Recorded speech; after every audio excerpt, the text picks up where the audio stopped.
Assalamualaikum warahmatullahi wabarakatuh.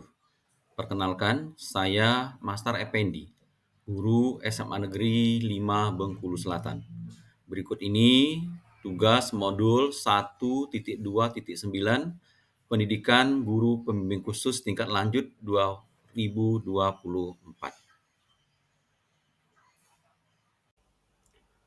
Pada asesmen 1 modul 1.2.9 ini ada dua hal yang akan dibahas. Yang pertama, apa saja praktek yang memfasilitasi lingkungan dan interaksi yang inklusif menurut UDL, serta memberikan contoh secara spesifik. Kemudian yang kedua, menjelaskan nilai-nilai praktik dan keterampilan pribadi dan profesional Anda dalam mengimplementasikan UDL, serta memberikan masukan bagaimana hal ini akan mempengaruhi implementasi UDL Anda di masa yang akan datang. Memahami praktik memfasilitasi lingkungan dan interaksi inklusif dalam UDL, kita perlu memahami terlebih dahulu apa yang dimaksud dengan pendidikan inklusi. Inklusi adalah filosofi yang menyatakan bahwa ruang kelas dan ruang bermasyarakat tidak lengkap tanpa mengikutsertakan anak-anak dengan semua kebutuhan. Inklusi merupakan sebuah pola pikir bagaimana memberi kesempatan sama kepada semua anak, salah satunya untuk belajar di kelas yang sama. Pendidikan inklusif merupakan sistem pendidikan yang dirancang untuk menerima setiap individu tanpa memandang latar belakang atau kondisi khusus mereka. Sistem ini secara khusus mencakup anak-anak dengan kebutuhan khusus atau yang mengalami keterbatasan. Dalam pendidikan inklusif, siswa berkebutuhan khusus belajar bersama dengan siswa lainnya dalam satu ruang kelas yang sama. Tujuannya adalah untuk memfasilitasi pengembangan potensi siswa berkebutuhan khusus dalam lingkungan yang lebih umum. Metode pengajaran disesuaikan untuk memastikan bahwa materi dapat dipahami oleh semua siswa, baik yang reguler maupun yang memiliki kebutuhan khusus, mengingat perbedaan kondisi fisik dan kemampuan mereka. Pendidikan inklusif dianggap sebagai cara yang efektif untuk mengoptimalkan pengembangan bakat setiap anak, karena setiap anak memiliki potensi yang unik dan beragam. Ini contoh memfasilitasi lingkungan dan interaksi yang inklusif menurut UDL. Yang pertama, desain representasi yang beragam. Sediakan materi pembelajaran dalam berbagai format dan media, seperti teks tulisan, audio, gambar, video, atau sumber daya digital. Gunakan bahan bacaan yang dapat diakses, seperti font yang mudah dibaca dan tata letak yang jelas. Sediakan pilihan yang beragam dalam penjelasan dan ilustrasi, sehingga siswa dengan gaya belajar yang berbeda dapat memahami informasi dengan cara yang sesuai bagi mereka. Contoh yang kedua, memfasilitasi tindakan dan ekspresi yang beragam. Berikan pilihan dalam cara siswa mengekspresikan pemahaman mereka, seperti melalui tulisan, presentasi lisan, proyek kreatif, diskusi kelompok, atau media lainnya. Sediakan panduan yang jelas dan dukungan yang memadai untuk membantu siswa mengorganisir, menyusun, dan menyiapkan ide dan pengetahuan mereka. Gunakan variasi dalam metode penilaian, termasuk tugas tertulis, proyek kolaboratif, penilaian lisan, dan atau portofolio. Selanjutnya, ciptakan keterlibatan dan motivasi yang beragam. Kaitkan pembelajaran dengan kehidupan nyata siswa, minat mereka, dan pengalaman sehari-hari.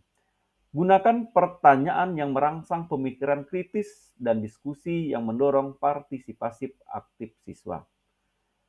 Selanjutnya, fasilitasi kolaborasi dan interaksi antar siswa, misalnya melalui diskusi kelompok yaitu proyek tim atau diskusi online.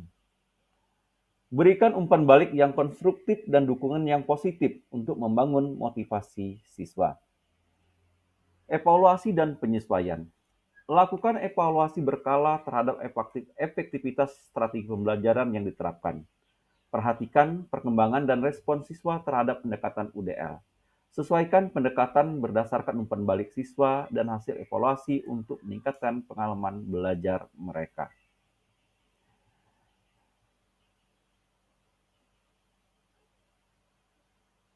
Bagian kedua, menjelaskan nilai-nilai, praktik, dan keterampilan pribadi dan personal saya dalam mengimplementasikan UDL, serta memberikan masukan bagaimana hal ini akan mempengaruhi implementasi UDL. Menurut saya, kelas merupakan tempat belajar untuk hidup di masyarakat yang beragam. Maka, hendaklah kelas dapat mencerminkan keberagaman masyarakat dengan jalan menerapkan pendidikan inklusif, yaitu pendidikan yang memfasilitasi seluruh kebutuhan belajar peserta didik yang beragam tersebut. Sekolah harus menyiapkan lingkungan belajar baik fisik maupun non-fisik bagi semua murid, termasuk bagi murid yang berkebutuhan khusus. Penyusunan perencanaan pembelajaran harus memakai prinsip Universal Design for Learning atau UDL, yaitu perencanaan yang mengakomodir kebutuhan, keberagaman, dan fasilitas belajar semua murid. Di masa yang akan datang, sebagai seorang guru, saya akan berusaha menerapkan UDL dalam perencanaan pembelajaran. Hal ini tentu tidak sulit bagi saya, karena selama ini saya sudah terbiasa menggunakan pembelajaran berdiferensiasi. Pembelajaran berdiferensiasi ini mempunyai irisan dengan UDL, sehingga saya tinggal mengembangkan lagi pembelajaran berdiferensiasi ini menjadi UDL.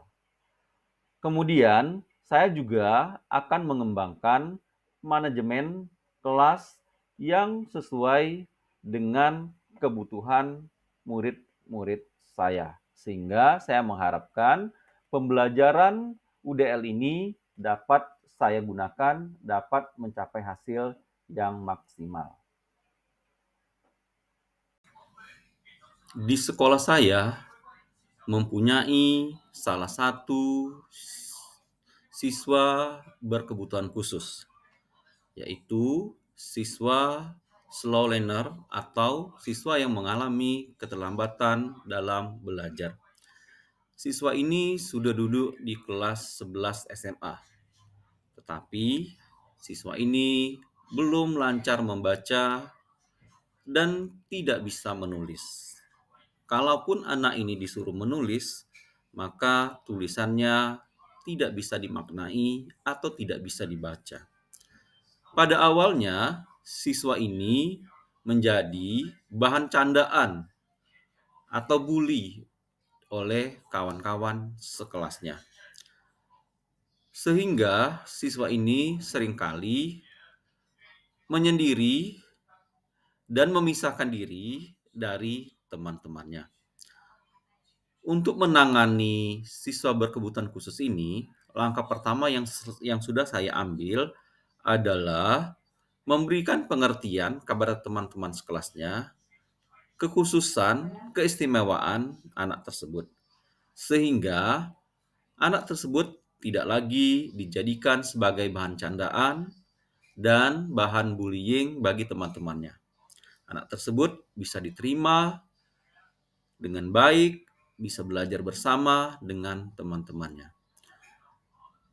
Untuk itu, penting sekali ke depan untuk lebih memahami, lebih mendeteksi lagi anak-anak yang berkebutuhan khusus, supaya kita bisa memberikan pemahaman, memberikan tindakan kepada siswa tersebut, tindakan yang tepat, yang sesuai dengan kebutuhan belajarnya.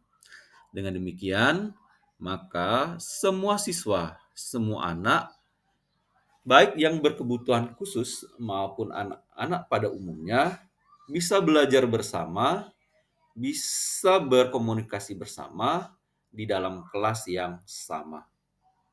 Demikian pemaparan saya tentang bagaimana memfasilitasi dan interaksi inklusif di ruang kelas.